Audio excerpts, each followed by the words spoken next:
Hello everyone, good morning. সবাই কেমন আছো? আশা করি খুব ভালো আছো, আর আমিও খুব ভালো আছি।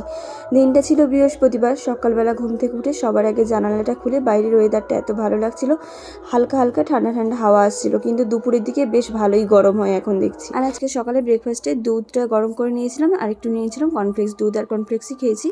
তারপরে স্নান সেরে পুজোটাও করে নিলাম। যেহেতু বৃহস্পতিবার, তাই নতুন ঘর সাজিয়ে ফল কেটে ভালো করে ঠাকুরকে পুজোটাও করে দিলাম। আর আজকে পুজোটা হয়ে গেছে, কিন্তু এখনও পর্যন্ত বিছানা গোছানো হয়নি। কেন কারণটা বলছি, কারণ হচ্ছে তোমাদের দাদাভাই এখনও অবধি ঘুমিয়ে আছে।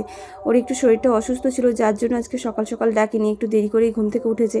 আর উঠে ও রোজ বিছানাটা গুছিয়ে দেয় প্রায় সময়, আমাকে আর উপরে আসতে হয় না। কিন্তু আজকে ওর শরীরটা খারাপ বলে আমি বললাম তুমি যাও, আমি গুছিয়ে দিচ্ছি। আর জানো তো, প্রেগনেন্সির পর থেকে, মানে যেদিন থেকে জানতে পেরেছি তারপর থেকে ওই বিছানা গোছানোর কাজ থেকে একটু মানে ভারী যে কোনো কাজ আমাকে কোনো কিছুই করতে দেয় না। প্রায় সমস্ত কাজই ও নিজের হাতে করতো। মানে এতটা হেল্প করে ও, বাবা মা সবাই মিলে, খুব একটা কাজ করতে দেয় না বলতে গেলে। যাই হোক, তারপর এদিকে নিচে এসে দেখছি মা রান্না বসিয়ে দিয়েছে, আর আমি এই যে আগের দিন ফুলগুলো তুলে রেখেছিলাম সেই নিম ফুলগুলোকে এখন রোদে দিচ্ছি। দেখো এইগুলো প্রায় 2-3 দিন রোদ পাবে, তারপরে কেমন হয় তোমাদেরকে আমি অবশ্যই শেয়ার করব। আর আজ বৃহস্পতিবার, যেহেতু নিরামিষ, তার জন্য মা রান্না করেছি নিম বেগুন সজনেটা দিয়ে ঘন্ট, আর তার সাথে এঁচোড়ের তরকারি আর চাটনি, আর আমার জন্য কুলেখাড়া শাকের সেদ্ধ।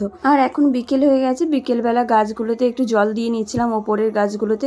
আর জানো তো, কয়েকটা গাছে বেশ দেখছি সাদা সাদা পোকা হয়েছে। জানি না গাছগুলোতে কী করলে পোকাগুলো যাবে। অনেক রকমের বিষ মারা হচ্ছে, তাও যাচ্ছে না। আর এই দেখো, এই মানি প্ল্যান্টটা কত বড় হয়ে গেছে, যার জন্য কয়েকটা ডাল কেটে নেবো আজকে, দিয়ে এগুলোকে আলাদা আলাদা জলের মধ্যে রেখে দেবো।